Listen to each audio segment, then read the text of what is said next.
Imaginez une entreprise qui ne part de rien, littéralement d'un garage, pour devenir l'une des plus puissantes au monde.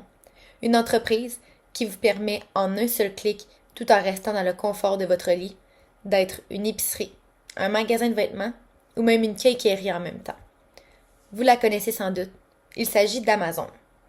Parti d'une simple librairie à un géant mondial du commerce en ligne, Amazon est souvent un sujet controverse car malgré que ce soit l'une des organisations les plus efficaces pour sa production, c'est également une des organisations les plus critiquées pour ses conditions.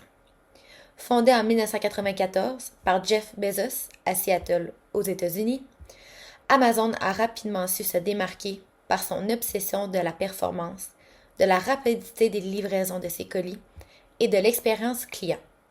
Aujourd'hui, elle opère dans plus de 100 pays, elle emploie plus d'1 million de personnes et gère plus d'1 million de colis chaque jour. Par contre, ce succès cache aussi une réalité un peu plus complexe, soit la pression constante sur les employés, le contrôle minutieux des tâches à accomplir et une culture d'entreprise centrée sur l'efficacité sans nécessairement faire valoir le bien-être humain. Un des points très faibles inévitables de cette entreprise est vraiment les conditions médiocres dont doivent faire face les employés chaque jour. C'est pourquoi, dans notre TED Talk, nous avons décidé d'analyser le cas d'Amazon à travers deux notions que nous avons vues lors du cours. La première, qui parle du management formel et qui résume d'une bonne façon la structure de l'organisation.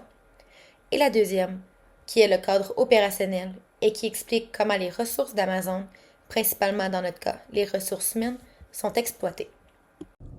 Comme on a vu en classe, le management formel repose sur 4 éléments fondamentaux. En premier, on a les tâches, ensuite l'efficacité, le contrat et l'objectivité. C'est un style de gestion qui est très structuré et qui est principalement visé à organiser le travail de façon rationnelle, mesurable et surtout à maximiser la productivité. Amazon applique ce type de gestion à la lettre et même au-delà. Prenons l'exemple des entrepôts d'Amazon. Chaque tâche est hyper spécialisée. Les employés n'ont pas à improviser ou à réfléchir à ce qu'ils doivent faire. Leur rôle est clairement défini, encadré et surtout minuté. On sait exactement combien de temps un employé devrait prendre pour aller chercher un colis, le scanner et le déposer. C'est presque comme une chorégraphie millimétrée, mais en version industrielle. Un exemple frappant de ce type de gestion, c'est celui des bracelets intelligents que certains employés y doivent mettre. Ces bracelets permettent de suivre leurs mouvements en temps réel pour optimiser les trajets et éviter toute perte de temps. On avoue que c'est une technologie qui permet une grande efficacité, mais qui en même temps, ça met une pression constante sur les travailleurs. Ils ont peu de marge de manœuvre, peu de liberté. Mais bien sûr, chez Amazon, l'efficacité est la priorité absolue. Tout est calculé. Combien de colis sont préparés par heure? Combien d'erreurs? Combien de secondes d'inactivité? Les performances sont donc surveillées en temps réel, comme si chaque employé était une machine dans un grand système.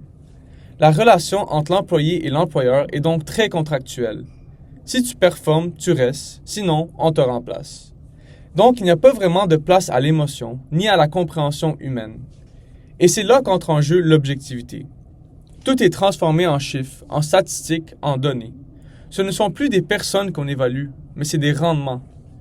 Amazon applique donc parfaitement le management formel, mais à un niveau extrême.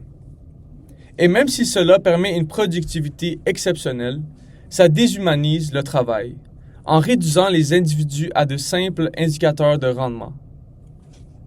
Pour ce qui est de la deuxième théorie vue en classe, ça serait sur le cadre opérationnel. En effet, ce cadre-là, ça touche principalement les ressources humaines, les incitatifs, les processus internes et les indicateurs de performance.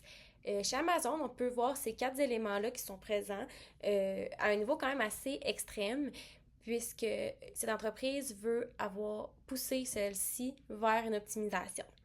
Les ressources humaines, on peut voir qu'elles sont nombreuses, mais qu'elles sont très, très encadrées. En effet, là, les tâches sont définies au millimètre près, ce qui met beaucoup de pression sur les épaules des employés, puisque l'entreprise veut avoir des performances qui sont constantes. Sinon, pour ce qui est du processus, ils sont hautement standardisés et automatisés par une chaîne de production, et ça, c'est pour ne pas perdre une seconde et avoir un meilleur rendement. Pour ce qui est des indicateurs de performance, l'entreprise peut ils regardent énormément le temps de traitement de chacune des commandes, voir si celle-ci est acceptable selon leurs attentes. Et aussi, ils regardent les taux d'erreur. Pour ce qui est des incitatifs, maintenant, ils sont très clairs eux aussi. Si l'employé fait du bon travail et surpasse les attentes faites par l'entreprise, celui-ci pourrait se voir avoir des bonnies. Au contraire, si l'employé n'atteint pas les attentes de l'entreprise, celui-ci se verrait plus avoir des avertissements et même des sanctions. Donc maintenant, pour ce qui est des résultats, en fait, on peut voir qu'il y a une productivité qui est vraiment impressionnante. En effet, on peut constater qu'Amazon est capable de livrer des millions de colis à chaque jour. Mais si on regarde de l'autre côté de la médaille, on peut aussi voir que chez Amazon, il y a un roulement d'employés qui est très élevé.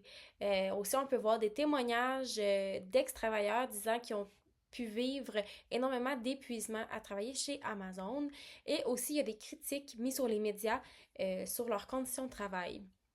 Donc, si on regarde à travers ce cadre qui est ultra performant, qui pousse vers l'optimisation à son sommet, Amazon met parfois de côté le bien-être humain de ses employés.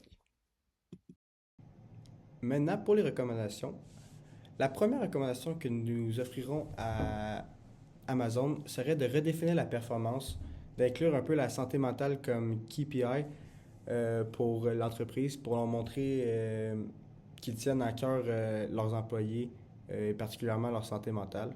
La deuxième, ce serait une gestion participative, ce serait d'impliquer les employés dans les décisions un peu plus élevées dans la hiérarchie de l'entreprise pour qu'il y ait un mot à dire pour leur bien-être.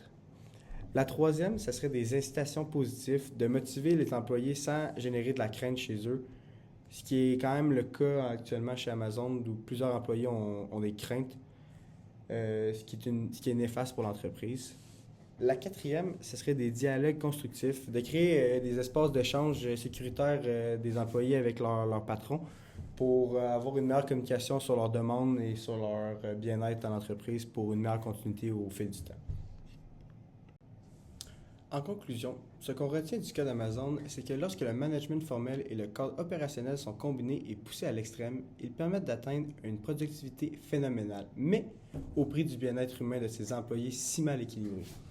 En effet, l'efficacité est une force, mais lorsqu'elle devient une obsession, elle peut créer du stress, de l'épuisement et un climat de travail inhumain. C'est ce qu'on a observé dans les témoignages de plusieurs employés d'Amazon dans les médias. Alors, notre recommandation est que Amazon devrait alléger son cadre opérationnel, donc revoir ses initiatives pour qu'il soit plus motivant que menaçant et surtout introduire des indicateurs de bien-être de ses employés dans ses évaluations de performance. Enfin, si nous, on devait retenir une leçon, ce serait que le rôle d'un gestionnaire ne se limite pas à atteindre des objectifs, mais à les atteindre avec et pour les personnes qui travaillent dans l'entreprise.